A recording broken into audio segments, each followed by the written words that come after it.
ATA Animation Studio taqdim etadi. Al-Azhar Islom tadqiqot akademiyasi qoshidagi tarjima tadqiqot markazining diniy va tarixiy nazorati ostida ishlangan.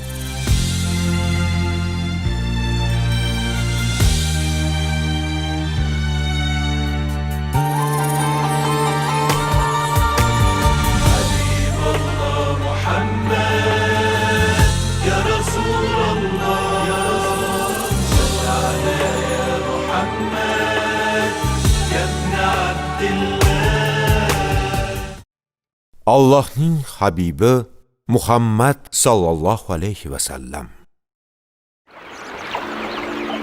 3-fasl 15-qism.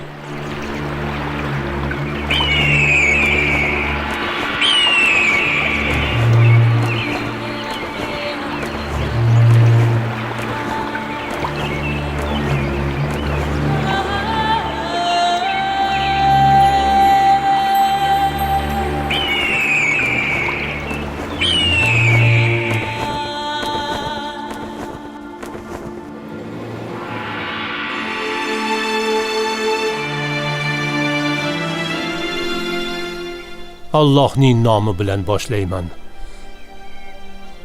Allohga hamd bo'lsin. Qiyomat kunida bizning shafoatchimiz bo'ladigan, dunyoni nur va rahmatga to'ldiradigan zot janobimiz Muhammad ibn Abdullohga Allohning salovati va salomi yog'ilsin. Rasululloh sallallohu alayhi va sallam Havozin qabilasi va uning qo'shiniga qarshi jang qilish uchun o'z qo'shinlari bilan yo'lga chiqdilar. Havozin qo'shinini Malik ibn Af musulmonlarga qarshi jang qilib, islom diniga barham berish uchun tayyorladi. Bu bilan Arabiston orolining mutlaq hukmronligini qo'lga kiritish niyatida edi. Rasululloh qo'shinni bir necha guruhlarga bo'lib tashlaganlar haqida eslab o'tgan edik. Ularning boshida 1000 ta jangchi bilan Xolid ibn Valid turgan edi.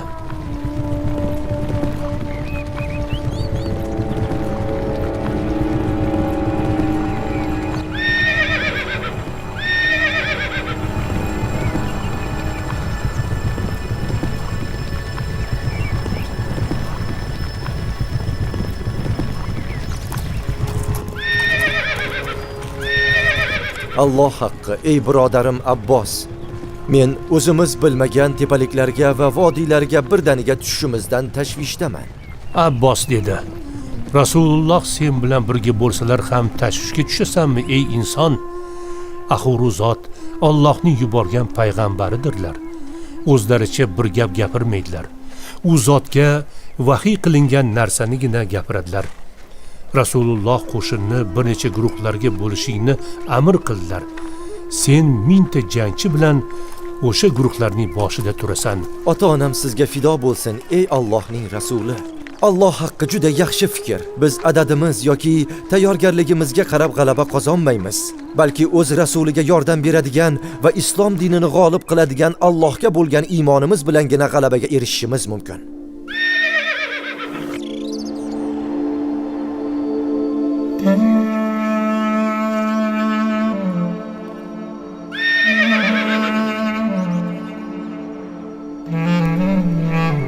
Abbos dedi: Ey musulmonlar, ey Allohning qo'shinlari, Rasululloh sizlarga agar sabr matonatli bo'lsangiz, ulkan g'alabaning bashoratini beryaptilar.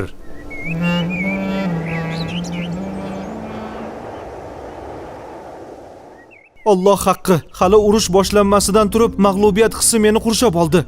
Qanaqasiga g'oyodam? Qanday qilib? Axir biz tog'larga chiqib butun vodiyni egallab olganmiz-ku. Ular esa yo'lda davom etyapti. Bizning ishimizdan butunlay bexabar. Shak shubhasiz ularni tormor etamiz. Shuni unutma. Men qanday qilib urushaman? Molik orqamizdan oilamiz va mol-mulkimizni olib kelib qo'ydi. Butun xayolim o'shalarda bo'ladi-ku. G'oyodam, u daho inson. Ayollar orqadan tuyalarga minib tursa, bizning adadimiz ko'p bo'lib ko'rinadi va musulmonlar qo'rquvga tushadi.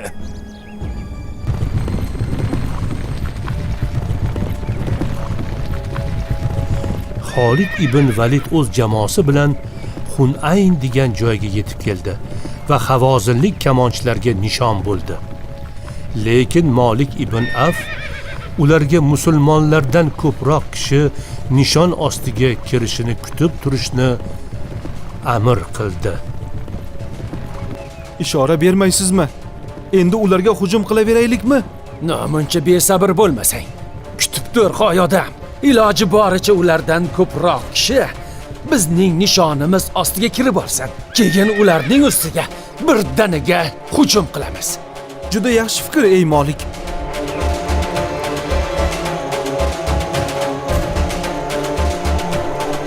Malik ibn Afning rejasi avvaliga ish berdi.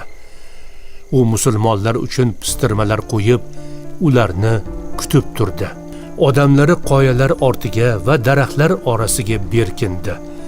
Fursat bo'ldi deguncha uning qo'shini musulmon qo'shiniga hamla qildi va kamon bilan o'qqa tutdi. Islom qo'shini sarosimiga tushib qoldi. Har tarafga sochilib ortga chekina boshladi.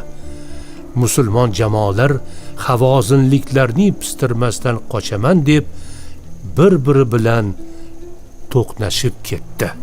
Bu safar ham yangi saboq bo'ldi. Bu saboqni bizga olamlar Robbi 7 osmon ustida turib ta'lim berdi. Ba'zi musulmonlar adadlarining ko'pligi bilan mag'rurlandilar. O'z kuch-quvvatlaridan sarmast bo'ldilar. Allohning dushmanlari ularga qarshi boshlagan urushdan avval g'alabani qo'lga kiritdik deb o'yladilar. Shunda ushbu oyat karima nozil bo'ldi. Mehribon va rahimli Allohning nomi bilan boshlayman. Batahqiq Alloh sizlarga ko'p joylarda nusrat berdi. Hunayn kunida ham. O'shanda sizni ko'pligingiz mag'rur qilgan edi. Bas sizga hech foyda bermadi va keng yer sizga torlik qilib qoldi. So'ngra ortga qarab qochdingiz. Tavba surasi 25-oyat.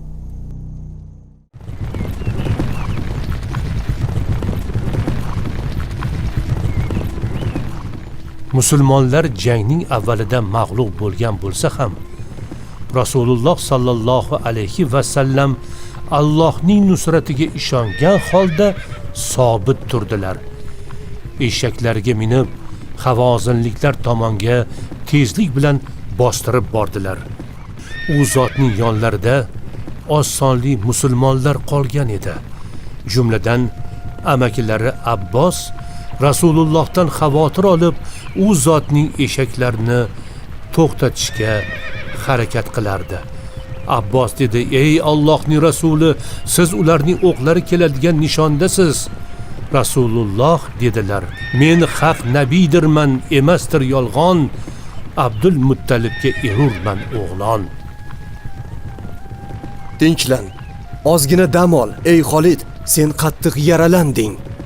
G'alaba qozonmaguncha yoki shahid bo'lmagunimcha dam olish yo'q, do'stim. Xolid hushidan ketib yiqildi. Hoy birodarlar, yordam bersalaringchi.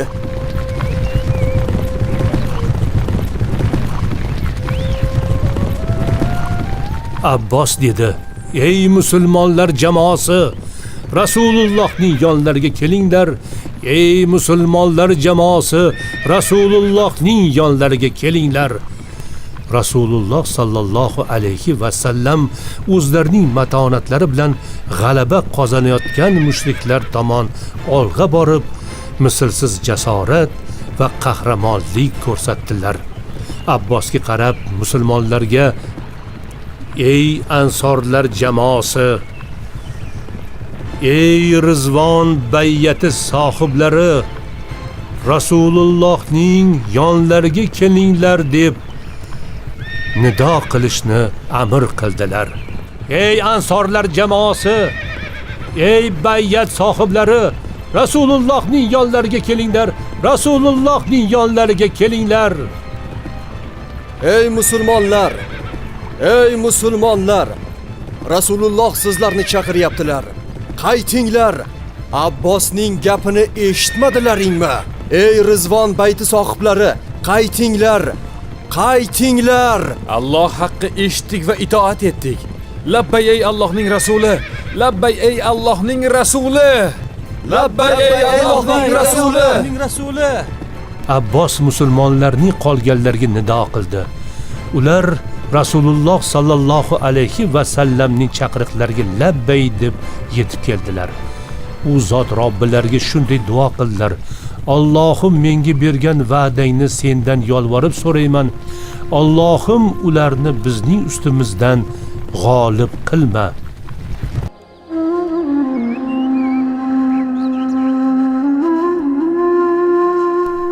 Shayba ibn Usmon ibn Abu Tolha payg'ambarimizni kuzatib turdi. Odamlar u zotning yonlaridan tarqab ketib, bir o'zlari qolganlarni ko'rgach, qattiq xursand bo'lib ketdi. Musulmon kishida bunday xatti-harakat aslo kuzatilmaydi. Uning otasi Uhud jangida qatl qilingan edi. Allohga qasamki, men sening g'alabang uchun bu yerga kelganim yo'q, ey Muhammad. Balki havozinliklar Qurayshning ustidan g'olib kelmasin deb urushga chiqqanman. Endi sendan o'chimni olaman, ey Muhammad. Rasululloh unga yaqinlashib qo'llarini uning ko'ksiga qo'ydilar va Allohim Shaybani hidoyat qil deb 3 marta aytdilar. So'ng qo'llarini uning ko'ksidan oldilar. Alloh haqqi ey Allohning rasuli. Qo'lingizni ko'ksimdan olishingiz bilan Alloh yaratgan mahluqotlardan hech biri men uchun sizdan ko'ra suyukliroq bo'lmay qoldi. Rasulullohning rahim shafqatlari doimo, hattoki eng og'ir vaziyatlarda ham namoyon bo'lar edi. Bu ham Rasulullohning go'zal siyratlaridagi bizga ta'lim beradigan va bizni hidoyatga boshlaydigan saboqlardan yana bir yangi saboq bo'ldi. Shunday qilib musulmonlar o'zlariga saboq chiqarishdi. Haqiqiy g'olib Alloh ekanini bilib olishdi. Ular adadlari yoki tayyorgarliklari bilan g'alaba qozona olmasliklarini, balki iymonlari bilangina g'olib kelishlarini tushunib yetdilar. Musulmonlar uchun Badr va Mu'ta kabi janglarda bunday misollar ko'p bo'lgan. Shunday qilib Alloh ularning ustiga sakinat nozil qildi. Hamda ular bilan birga jang qiladigan va g'alaba keltiradigan farishta. So'ngra Alloh sokinligini payg'ambariga va mo'minlarga tushirdi. Hamda siz ko'rmaydigan lashkarlarni tushirdi va kufr keltirganlarni azobladi. Ana o'sha kofirlarning jazosidir. So'ngra o'shandan keyin Alloh o'zi xohlagan kishilarning tavbasini qabul qildi. Alloh mag'firatli va rahimli zotdir. Tavba surasi 26-27 oyatlar.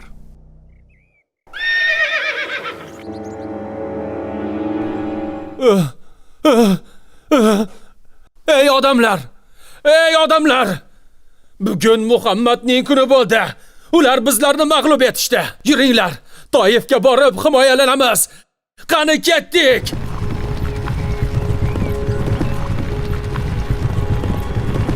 Allohu akbar! Allohu akbar! Allohu akbar! Allohu akbar! Allohu akbar! Allohu akbar! Allohu akbar! Allohu akbar! Hunaynda mag'lub etgan Malik ibn Avf hamda Havozin va Saqif qabilalarining ba'zi mushriklari Toifdagi katta qo'rg'onga borib himoyalandi. Rasululloh sallallohu alayhi va sallam ularni qamal qildilar. 3-fasl 15-qism tugadi. Film islom.uz portali buyurtmasiga binoan o'zbek tiliga o'girildi. Tarjimon Olimxon Qodirov. Ilmiy muharrir Abdul Azim Ziyovuddin. Dublajda artistlardan Mahmud Ismoilov, Barno Qodirova, Azizxon Latipov, Laziza Azzoda, Ahror Alijonov, Oybek Tohirov, Ixtiyor Otajonov, Baxtiyor Yusupov, Bobur Do'smatov, Yorqin Ernazarov, Nuriddin Do'stbekov, Jasurbek Sharofiddinov va Behzod Muhammad Karimov ovoz berishdi. Dublyaj rejissyori Ulug'bek Shoynazarov, ovoz rejissyori Jasur Ochilov, ma'mur Ahror Yahyoyev, prodyuser Abduvohid Sattiyev, ijodiy guruh rahbari Ismoil Muhammad Sodiq. Filmda Shayx Muhammad Sodiq Muhammad Yusuf hazratlarining Qur'oni Karim va o'zbek tilidagi ma'nolar tarjimasi kitobidan foydalanildi.